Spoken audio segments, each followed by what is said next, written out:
para romo, bruder, suster, frater, Bapak Ibu, teman-teman muda, dan adik-adik yang terkasih. Pada malam hari ini, kembali kita akan bersama-sama membaca, mendengarkan, dan meresapkan sabda Tuhan yang diambil dari Injil Markus. Mari kita siapkan perikop bacaan kita untuk malam hari ini dari Markus bab 6 ayat 30 sampai dengan 56. Markus bab 6 ayat 30 sampai dengan 56.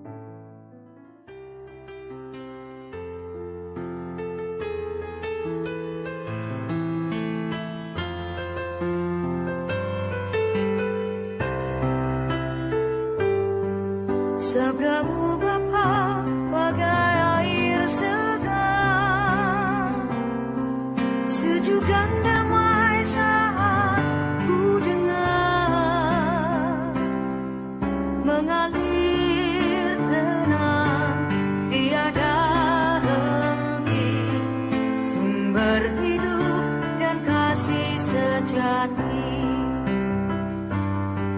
Sabdamu Bapa bagai air segar, mengasai menyuburkan kami dan menggugah jiwa dan segenap hati. Ku berkata berani bersaksi, doronglah diriku ini jadi saksi-saksi Ilahi. Berkasih dalam berkatakan janji bekerja di ladang-Mu, di ladang jadi abdi abadi sampai nanti. Doronglah diriku ini jadi saksi-saksi Ilahi. Berkasih dalam berkatakan janji bekerja di ladang-Mu, di ladang jadi abdi abadi sampai nanti.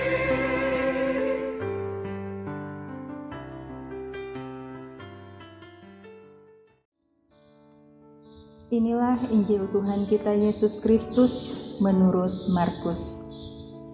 Dimuliakanlah Tuhan. Kemudian rasul-rasul itu kembali berkumpul dengan Yesus dan memberitahukan kepadanya semua yang mereka kerjakan dan ajarkan.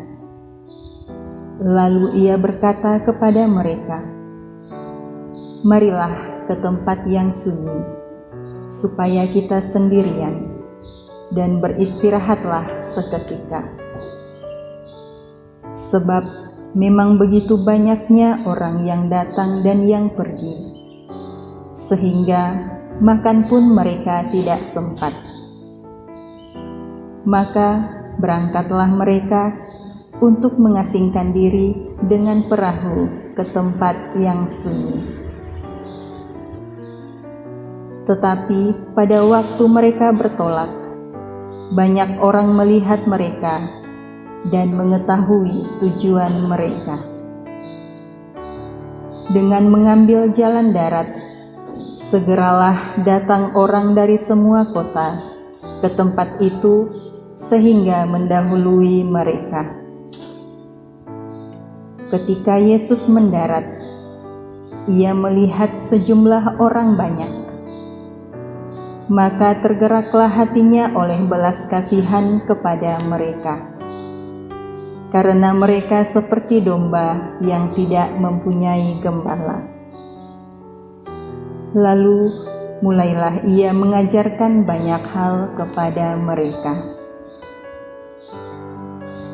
Pada waktu hari sudah mulai malam, datanglah murid-muridnya kepadanya dan berkata, "Tempat ini sunyi dan hari sudah mulai malam.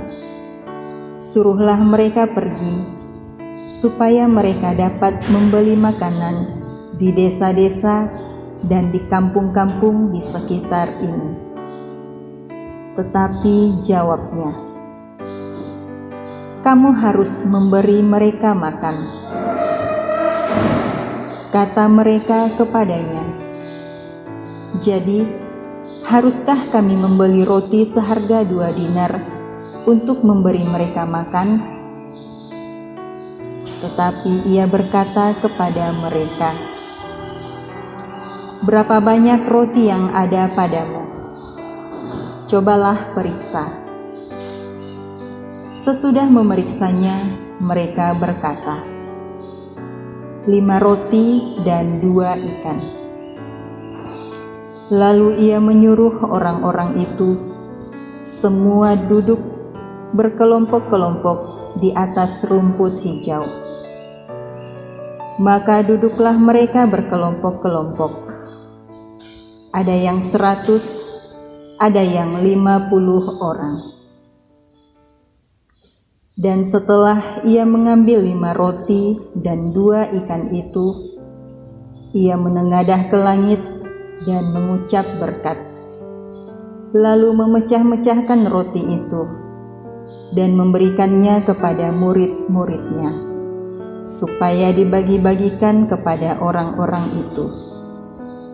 Begitu juga kedua ikan itu dibagi-bagikannya kepada semua mereka.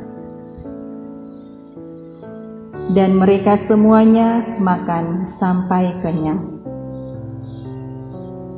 Kemudian orang mengumpulkan potongan-potongan roti 12 bakul penuh, selain daripada sisa-sisa ikan. Yang ikut makan roti itu ada 5.000 orang laki-laki. Sesudah itu, Yesus segera memerintahkan murid-muridnya naik ke perahu dan berangkat lebih dulu ke seberang, ke Betsaida. Sementara itu, ia menyuruh orang banyak pulang. Setelah ia berpisah dari mereka, ia pergi ke bukit untuk berdoa. Ketika hari sudah malam, perahu itu sudah di tengah danau, sedang Yesus tinggal sendirian di darat. Ketika ia melihat betapa payahnya mereka mendayung karena angin sakal, maka kira-kira jam 3 malam ia datang kepada mereka, berjalan di atas air dan hendak melewati mereka. Ketika mereka melihat dia berjalan di atas air, mereka mengira bahwa ia adalah hantu. Lalu mereka berteriak-teriak, sebab mereka semua melihat dia, dan mereka pun sangat terkejut. Tetapi segera ia berkata kepada mereka, "Tenanglah, aku ini, jangan takut." Lalu ia naik ke perahu mendapatkan mereka, dan angin pun redalah. Mereka sangat tercengang dan bingung, sebab sesudah peristiwa roti itu mereka belum juga mengerti, dan hati mereka tetap degil. Setibanya di seberang, Yesus dan murid-muridnya mendarat di Genesaret dan berlabuh di situ. Ketika mereka keluar dari perahu, orang segera mengenal Yesus. Maka berlari-larilah mereka ke seluruh daerah itu dan mulai mengusung orang-orang sakit di atas tilamnya kepada Yesus. Di mana saja kabarnya ia berada. Kemanapun ia pergi, ke desa-desa, ke kota-kota, atau ke kampung-kampung, orang meletakkan orang-orang sakit di pasar dan memohon kepadanya, supaya mereka diperkenankan hanya menjamah jumbai jubahnya saja.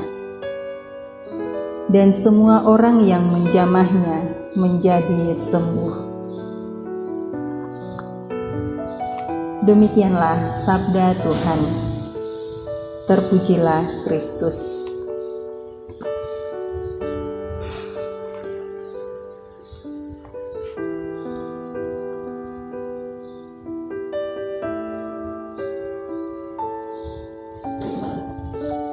Bapak, Ibu, saudara-saudari yang terkasih, setelah bersama-sama membaca dan mendengarkan sabda Tuhan, mari kita siapkan hati kita untuk berdoa.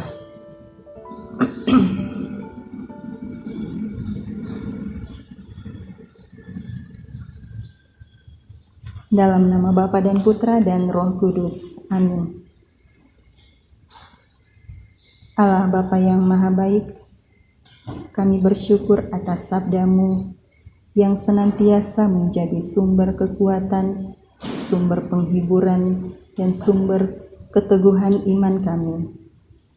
Semoga kami mampu meneladan sabda-Mu dalam setiap langkah hidup kami dan menjadi pewarta kabar baik bagi sesama yang ada di sekitar kami, agar nama-Mu semakin dimuliakan dimanapun kami berada. Engkau kami puji kini dan sepanjang segala masa. Amin. Dalam nama Bapa dan Putra dan Roh Kudus. Amin. Bapak, Ibu, saudara-saudari yang terkasih, demikian kebersamaan kita dalam membaca, mendengarkan, dan meresapkan sabda Tuhan pada malam hari ini. Sampai bertemu lagi di malam-malam berikutnya. Selamat beristirahat. Semoga sehat selalu, berkah dalam.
So